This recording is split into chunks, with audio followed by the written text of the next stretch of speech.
Hello student, आज हम लोग प्रोटीन के संरचना के बारे में अध्ययन करेंगे। तो प्यारे बच्चों, कार्बोहाइड्रेट हम लोग ऑफलाइन क्लास में पढ़ चुके हैं और आज हम लोग प्रोटीन के बारे में पढ़ेंगे। प्रोटीन क्या होता है? प्रोटीन जो होता है प्यारे बच्चों, वो प्रोटियोस शब्द से बना है। प्रोटीन किससे बना है? प्रोटियोस शब्द से बना है, जिसका अर्थ होता है अति महत्वपूर्ण। ठीक है, तो प्रोटीन किससे बनता है? प्रोटीन का तो मतलब होता है अति महत्वपूर्ण, जो हमारे शरीर के लिए बहुत ज़रूरी है। ठीक है, तो आखिर बनता कैसे है? तो ये बनता है अल्फ़ा अमीनो अम्ल के यौगिक से। मतलब प्रोटीन किससे बनता है? अल्फ़ा अमीनो अम्ल के। जब बहुत सारे अल्फ़ा अमीनो अम्ल मिल जाते हैं तो क्या बनता है? प्रोटीन बनता है। ठीक है ना। और बहुत सारे अल्फ़ा अमीनो अम्ल मिलेंगे तो उसको बहुलक बोलेंगे। तो बहुत सारे अल्फ़ा अमीनो अम्ल के ये यौगिक होते हैं जो मिलकर क्या बनाते हैं? बहुलक बनाते हैं। तो जब बहुलक बन जाता है अमीनो अम्ल का, तो बन जाता है आपका क्या? प्रोटीन। ठीक है, चलिए तो अब हम लोग इसकी संरचना देखते हैं अमीनो अम्ल की।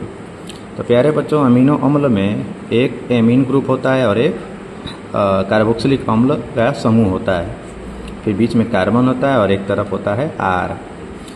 ठीक है, तो ये इसी को बोला गया है अमीनो अम्ल। मतलब ये हो गया एमीन और ये हो गया अम्ल। अब आर की जगह जो लगता है उसी से डिसाइड होता है कि वो कौन सा एमीनो अम्ल है। जैसे ये आर है तो आर की जगह तो एच भी हो सकता है, CH3 भी हो सकता है, CH3 ट्वाइस भी हो सकता है। ठीक है ना। जैसे देखिए ये संरचना है, हमने आर की जगह एच लिख दिया, तो एच लिखने पर इसका जो नाम आता है वो आता है ग्लाइसिन। ये ग्लाइसिन है, ये ग्लाइसिन नामक एमिनो अम्ल है। उसी तरह आर की जगह CH3 लग जाए तो उसे एलानिन बोलते हैं।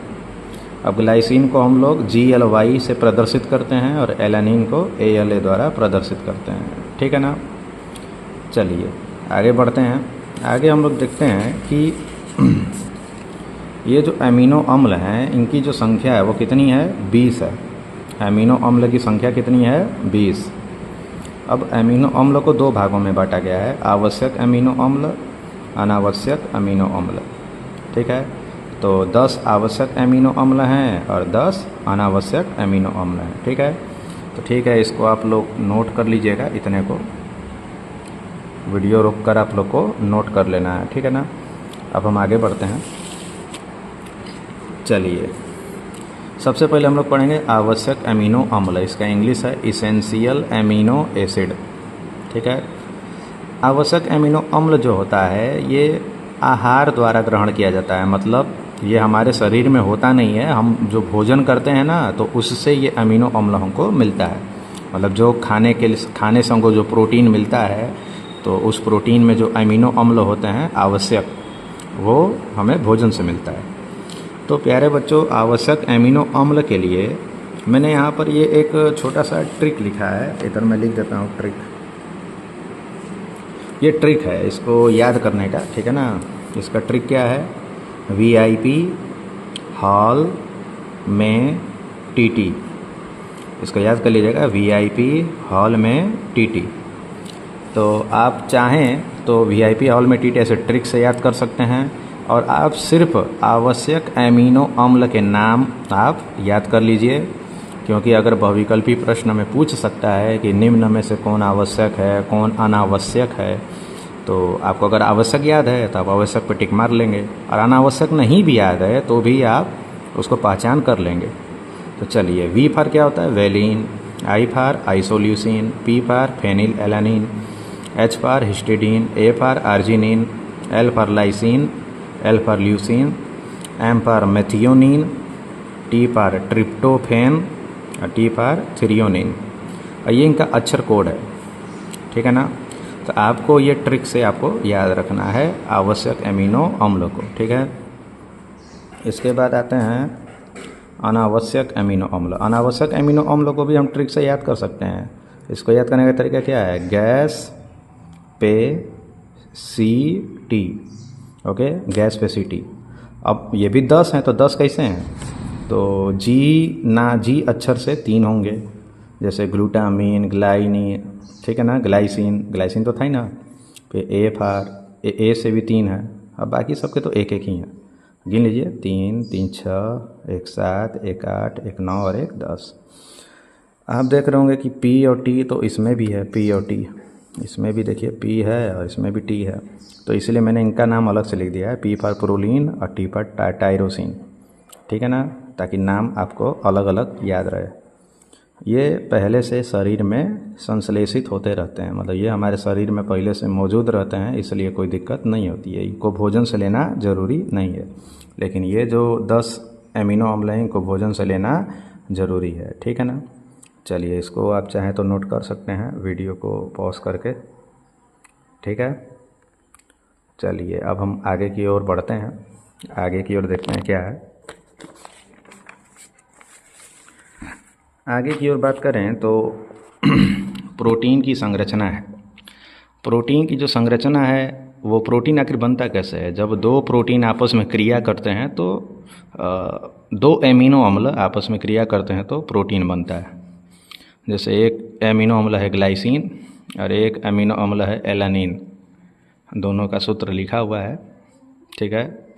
जब ये दोनों आपस में क्रिया करते हैं तो इसका एक H और इसका OH, H और OH मिलकर क्या निकल जाएंगे, H2O निकल जाएंगे। अब बाकी सबको जोड़ देना है। देखिए NH2 था, CH2 है, यहाँ से तो OH गायब है तो बस क्या बचा, CO, तो इधर हो गया CO, और उधर से एक H गायब है तो क्या बचा, NH। अब बाकी लिखा है जैसे वैसे लिख दिया गया, CH, COOH, CH3।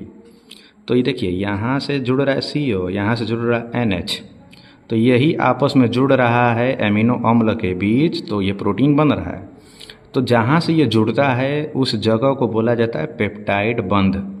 मतलब अगर आपसे पूछ सकता है कि एमिनो अम्ल किस बंध द्वारा जुड़े होते हैं, तो पेप्टाइड बंध द्वारा जुड़े होते हैं। कार्बोहाइड्रेट में जो कार्बोहाइड्रेट जो होते हैं वो किससे जुड़े होते हैं, तो ग्लाइकोसिडिक बंध द्वारा जुड़े होते हैं। और प्रोटीन किससे जुड़े होते हैं, तो पेप्टाइड बंध द्वारा जुड़े होते हैं, ठीक है ना। चलिए, ये एक क्रिया के उदाहरण के तौर पर आपको दिखाया गया। आगे बढ़ते हैं। प्रोटीन जो है वो एमिनो अम्ल के पेप्टाइड बंध द्वारा जुड़ने से बनते हैं, ये आप लिख सकते हैं। आगे बढ़ते हैं। प्रोटीन को दो भागों में बांटा गया है। पहला एक है रेशेदार प्रोटीन, दूसरा है गोलाकार प्रोटीन, ठीक है। चलिए, रेशेदार प्रोटीन किसे कहते हैं। रेशेदार प्रोटीन क्या होते हैं, ये जल में अविलेय होते हैं और ये डाइसल्फाइड बंध पेप्टाइड बंध द्वारा जुड़े होते हैं, ठीक है ना। रेशेदार प्रोटीन जो होते हैं, उदाहरण में दिया है कीरेटिन। कीरेटिन कहाँ पाया जाता है, कीरेटिन जो प्रोटीन होता है ये बाल, ऊन और रेशम में पाया जाता है। वहीं एक मायोसिन नामक भी प्रोटीन है, रेशेदार प्रोटीन है, जो कि मांस में पाया जाता है, ठीक है। गोलाकार प्रोटीन जो होते हैं वो तो जल में विलेय होते हैं, इसमें कुछ खास बात नहीं है। ये इसमें दो ही उदाहरण हैं, इंसुलिन जो कि शुगर कंट्रोल करता है और एक है एल्बुमिन जो कि अंडे में पाया जाता है, ठीक है। इसे आप लोग नोट कर सकते हैं। चलिए, अब लास्ट पॉइंट है कि प्रोटीन की संरचना कैसी होती है। तो प्रोटीन की जो संरचना होती है, जैसे प्रोटीन अगर शुरुआती तौर पर उसका देखा जाए, एक बेसिक यूनिट की जो संरचना होती है उसको प्राथमिक संरचना कहते हैं। तो इसकी संरचना होती है अल्फा कुंडली, मतलब एक बंध बनाकर ये आपस में थोड़ा सा कुंडली मारे रहते हैं, ठीक है ना। इसको अल्फा कुंडली संरचना भी बोलते हैं। और इसमें जो प्रोटीन के जो एमिनो अम्ल होते हैं वो हाइड्रोजन बंध द्वारा जुड़ जाते हैं। द्वितीयक संरचना क्या है, बीटा सीटेड होता है जो कि एकदम चादर की तरह प्लेन होता है। तृतीयक संरचना की बात करें तो ये एमिनो अम्ल के घुमावदार चक्रीय संरचना से बनते हैं। और वहीं चतुष्क संरचना जो होती है वो इन प्राथमिक, द्वितीयक और तृतीयक तीनों के मिलने से जो संरचना बनती है वो चतुष्क संरचना होती है। इतना जान लीजिए कि अगर प्रोटीन का जो सबसे मेन स्ट्रक्चर जो होता है वो यही होता है। इतना इसमें घुमावदार रस्सी जैसा संरचना होता है कि इसको अध्ययन करना थोड़ा मुश्किल होता है। आमतौर पर जो प्रोटीन का संरचना आप उससे तुलना कर सकते हो कि जैसे कोई धागा पतंग की डोर जब आपस में उलझ जाती है तो जैसे उलझा हुआ धागे की संरचना होती है ना, वैसे ही संरचना चतुष्फलक संरचना की होती है, ठीक है ना। चलिए, तो इसको आप लोग नोट कर सकते हैं। तो प्यारे बच्चों प्रोटीन में इतना ही है, ठीक है। इसके बाद प्रोटीन से जुड़े हम बहुविकल्पी प्रश्नों को आपको भेजेंगे। धन्यवाद।